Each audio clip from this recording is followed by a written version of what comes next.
Please don't make that the opening of the next I one. hit record seconds before you said that. I knew something good was coming. Kia ora, guys. On this week's episode of the Wholesome Half Hour, we're gonna take it a little bit more chill this episode, and we're just kind of going to talk about how we've been going since lockdown, really, and sort of how we're doing now that we're really in the thick of things. Yeah. You've been pulling a funny face that whole time. I don't know. It's interesting. Like, it's been 6 weeks. This is where like you start to feel it now. I don't know. I found like the first four weeks, I actually found it like, I'm sure this isn't everyone's experience, but I actually found it like fairly all right. Like I got into like a routine and like I sort of got used to it. But now I'm starting to like, I guess, get a bit of an itch for something different. A lot of the things that I was a lot of the things that were going well for me as part of lockdown are starting to get bored. So I guess the prime example that comes to mind is I was like, I was in a habit of like doing like a high intensity or moderate to high intensity workout like 5 to 6 days a week. And like now I'm like really struggling to motivate myself to do that without the usual mechanism as I have, which I can't, which is the gym, which I still can't access. Yeah, I don't know. How have you been going?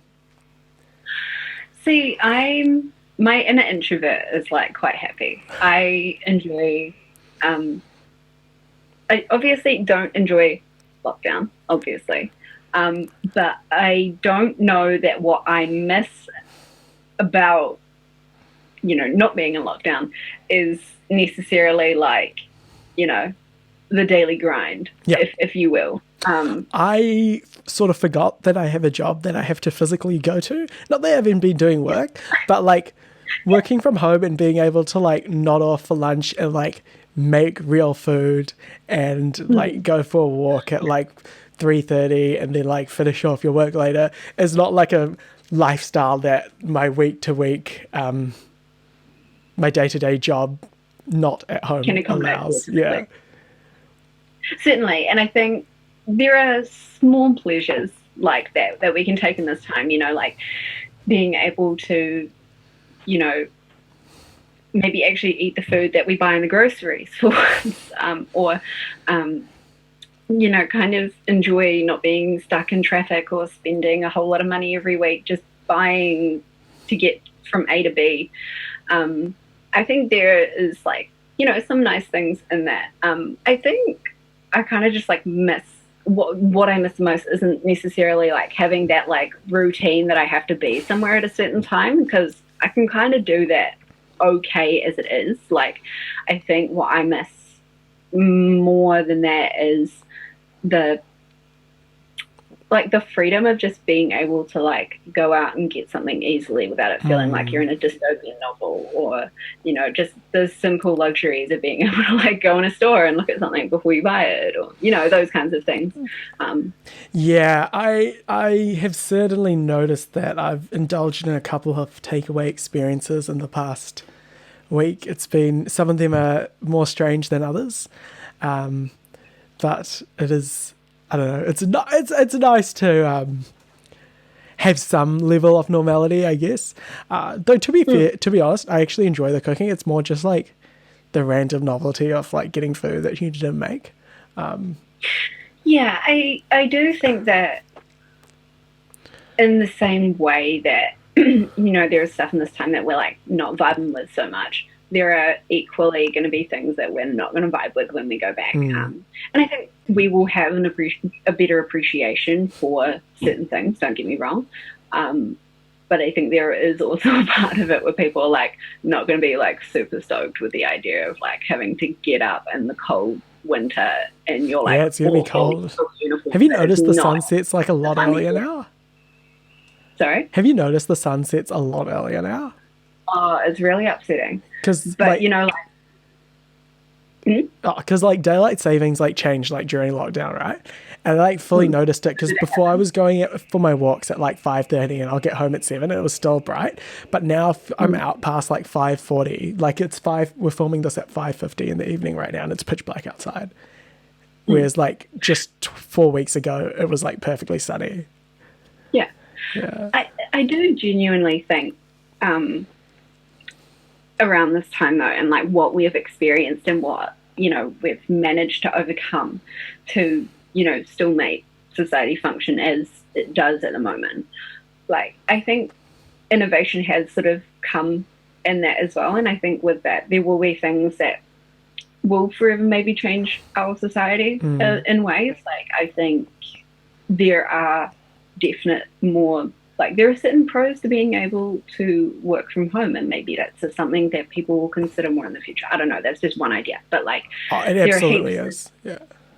I think there'll be heaps of, like, ramifications for this, you know, both good and bad or whatever, because it's forced us to kind of consider the way that we were sort of running in society and the way that we can kind of change that to deal with a different situation, but also appreciate maybe things that are beneficial that we wouldn't have considered before, or even bothered to try, because it's not like the old way of doing things was broken. It just maybe wasn't as efficient, or as, you know, we just weren't considering the options for something because we never saw it as an issue, I guess, long story short. Yeah. Here's a question for you. What do you think, how is there any way you see this changing school in the future? I know a lot of workplaces, including my other workplace, are talking about, you know, now remote working will be more of an option, especially for situations where, say, you know, you're at the end of the cold, you're at like the end of a cold, you can work, like you're physically able to, but you don't want to risk making other people sick, or like maybe you can't work a full like 9-hour day, but you can still like get a lot of work done. I know that's definitely something that a lot of businesses are looking for or looking into, and will probably eventuate. What kind of changes do you think we might see at school? Yeah, school's a different can of beans, I think, and because I think school is intended for a different purpose than a workplace. A workplace is very intended towards its objective and its goal, whereas I think school is intended to help people find an objective or find a goal or find something to work towards. So I think they kind of work in a bit of opposite directions, if that makes any sense.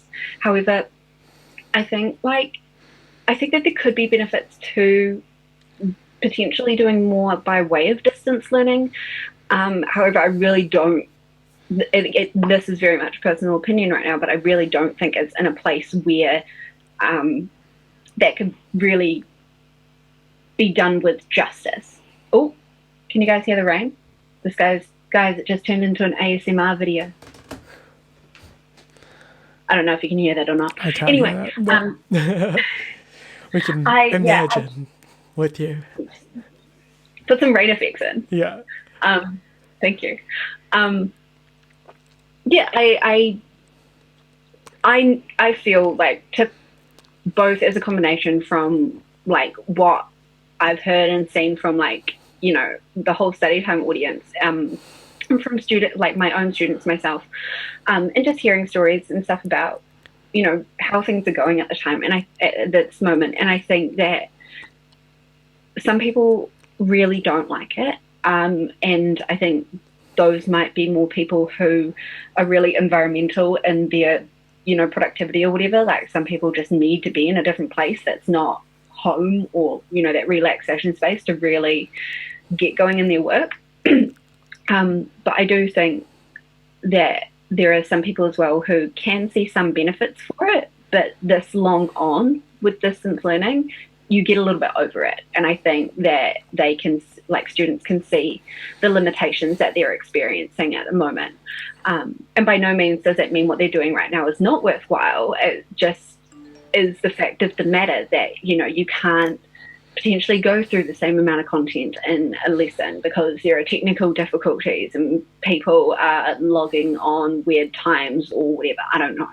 Like, those are kind of an inevitable part of it. So I guess I could definitely see some kind of more like interactional approach to it, where maybe you would consider doing like in-class days or something like that, and then you know, more at-home learning. But that really starts to look like more a university approach. Yeah, and I feel like that is where you're going to see a lot more of the... Sorry? I feel like that is where you're going to see a lot more of the changes as a result of this is on the university in the education space. A lot of it is going to be more on the university side than in the like high school side. And obviously you can see very little in the like primary school and like ECE and yeah. but, and I think without it being too cruel, I think if university is a good place to really trial that more, because if university students don't find that same value in it or can't get out of it what they want or, you know, XYZ, then I feel, again, I personally think like it almost definitely won't work with high school students who aren't typically as driven as a university student who are, you know, theoretically pursuing something they really enjoy. I'm paying thousands of dollars for the pleasure.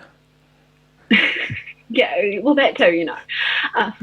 So, like, I think there are a lot of different things that are at play, and I think there's no easy, like, black or white, but I definitely can see some kind of, at least bringing the way we learn and the way we operate into question, you know. I think that'll certainly come from this. Yeah. Nah, it will be interesting. What are some of the things that people send through? I can look them up as well. That is such a good question. That's a great question, isn't it? You want to see, like, okay, I don't know why I'm doing this on the podcast, but this is one of my favorite lockdown investments. And of course, when I want to demo it, it doesn't work. I like wired up. Okay, so the video light won't do this, but like I wired up like a bunch of the lights. So I don't have to go close to see in my it. room to turn off. Oh, so the lights are off. And now, hey Google, turn the lights on. Oh, magic. This is the pleasure of lockdown for me. That's my lockdown highlight right there. Do you get him to, if I say, hey Google, will it respond? No, it only responds to my voice. You can try though. Hey Google. No response. Get a timer for 3 years. Okay. Nice try. Yeah, so earlier we posted up on our story, just sort of, it was just like kind of a check-in, like, how you going kind of a story, I think. I like posting those ones every now and then. I don't know whether or not people like them, but I personally really like a little cute, like, how's everyone going kind of a post. But anyway, I guess there was kind of like a mixed bag of responses, and I think a lot of people are kind of in some way, shape or form experiencing maybe something similar to what we were discussing earlier. But in it as well, I think a lot of students have still been kind of struggling with keeping up in classes or feeling like you're kept up in class. And I think that's a really important distinction to be making right now, is feeling behind and actually being behind in your work. Yeah, they're not the same thing. And I think it is, I don't know, when you don't have that instant feedback of being in the class and, you know, having the teacher come up to you and be like, oh, good work, or like, you know, showing your friends or talking about it with your friends and getting that feedback that, you know, yeah, I get this, you know. When you don't have that, it can be a lot easier to feel like you are behind, even if that isn't necessarily the case. So that's probably that's definitely one thing to look out for. Yeah, and I think, and with that as well, and I know that this won't be the case for everyone, but I do think there is a lot of value in looking at your workload, but also looking at how long you've got it spaced out over. I think there's kind of this thing at the moment where teachers are uploading things that they maybe don't intend to be completed, you know, within that week or within the next day or so. You know, they might be putting work up for the next, you know, 2 weeks of learning or something like that. And so just because there's heaps of stuff like available doesn't necessarily mean that you have to be engaging with all of it right now. Yeah. So really considering the kind of priorities of your workload, and just because it's there doesn't necessarily mean it has a due date or is critical to the be all and end all of knowing whatever that topic is that you're learning. Yeah, absolutely. One of the other things that someone said here is 5+ hours of concentrated screen time every day takes its toll.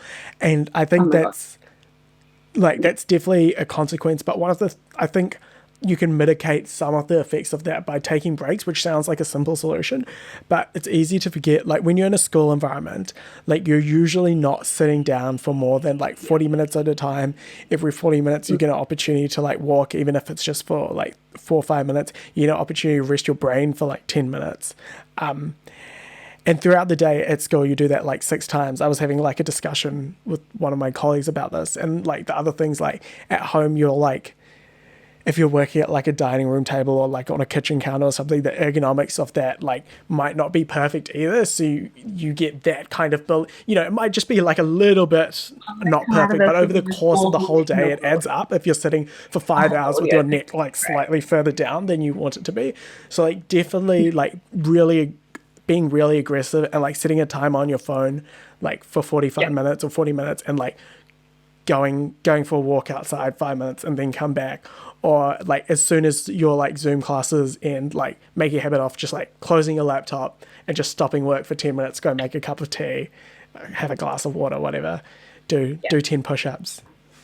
Yeah, I think it's really important, like, yeah, like what you're saying here, like a break is not moving to like a different tab on your computer that has Facebook up. Like, Yeah, taking a break means actually getting off your butt and, moving a little bit, or, making a cup of tea, or, going and annoying your sibling. Oh my God. Yeah, I had an interruption to a lesson today with a sibling just running into the room being like, get your jewels. It was very funny. Did not realize her sister was in a lesson. Moving on. But yeah, no, certainly taking breaks. But the whole screen time thing, I'm resonating with really hard right now. I think it's really important to do what you can, like put your computer settings on like, the night mode, more warm lighting to mitigate that blue light so it doesn't strain your eyes as much. If your eyes really are dry and like you're struggling with that kind of thing, like using something like a compress and just sitting it on your eyes for 10 minutes or something like that can be really, really helpful for like getting dry, itchy, gross, tired eyes. And it's something that's pretty unavoidable right now. And I think it's important that we kind of, try to take care of our eyes a little bit where we can. and also trying like making an effort to, because I know like a lot of us like relax on screens, and that's fine. Like that's modern life, right? Like you watch Netflix or whatever in the evening to relax, and that's fine. But like making an effort to at least for like 1 or 2 hours a day, like having some time away from the screen, if that's like a real problem for you and you're really finding your eyes strained and stuff, like taking like an hour or two away from the screen, going for a walk, listening to a podcast or something that doesn't require you to look at the screen, just gives you opportunities, like an opportunity for your eyes to breathe, and preferably like not look at something like really close, like completely change it. Like if you're going for a walk, you're looking at something that's 100 meters away rather than 50 centimeters. Yeah, definitely. And it's, yeah, sorry, that wasn't even a sentence. I was just agreeing with you mostly. It's very important that, a break is not mentally switching off. It's kind of giving your eyes a break. It's, sort of moving your muscles a little bit, because that stops them from like seizing up and being all weird. I get cramps in my toes a lot. Yeah, I think that's mostly just who I am as a person. that's very interesting. I find that very insightful. Yeah, moving on. It's some people have been saying that they're finding the respite from school a little bit like actually a good thing. And I think equally, where you can miss school for the social aspect, you can kind of not want to go back to school for the social aspect. Yeah. It depends on the kind of which person you are and a huge range of other factors, but it's like, I don't know, I've been enjoying staying at home and working at home. Like, I feel more relaxed in general. There are things I would change. Like, it's not perfect, but for me, like, it does work. No, I could be perfectly happy working from home for a fair amount of time. Like, having the option to be able to go somewhere else, like, hey, work in a cafe for a day, or if we have to go into the office to film something, like obviously we haven't been able to make all the kind of videos and stuff that we otherwise would during this time. And that kind of thing, of like having a limit on it is not great, but on having to be home is not great, but working from home itself isn't the end of the world. It's just because it's our only option right now that is. I think another big thing that people just keep kind of at its crux of it is kind of feeling really weird emotions about everything right now. And I don't know that there is anything that we can really do that'll just magically cure that.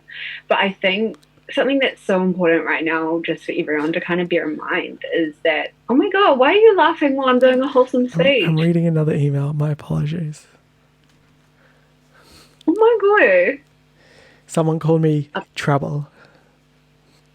Oh. That's what I was laughing at. Yeah, okay, that's kind of funny.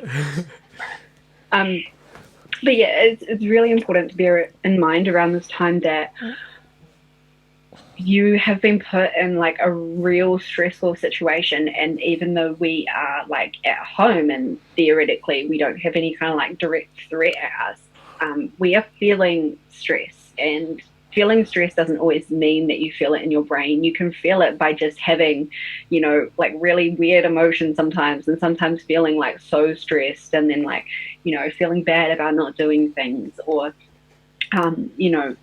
feeling, fine about some things and like awful about others, and not really knowing how you're settling on things can just be kind of signs that your brain's like a little bit topsy-turvy right now, because he's going through a time. And so,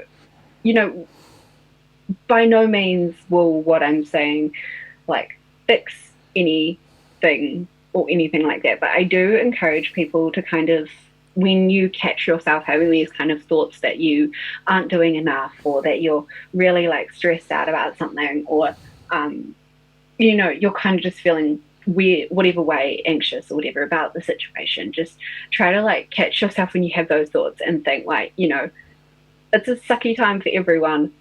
I'm troopering through, like I'm doing as best I can right now, because honestly that's what everyone's doing, and it doesn't look the same for everyone, and it's okay to be doing whatever you're doing at this time to get through. Yeah. That's a stage that you laughed through earlier. My apologies. Shall we leave it there? Unless you have any closing words of wisdom.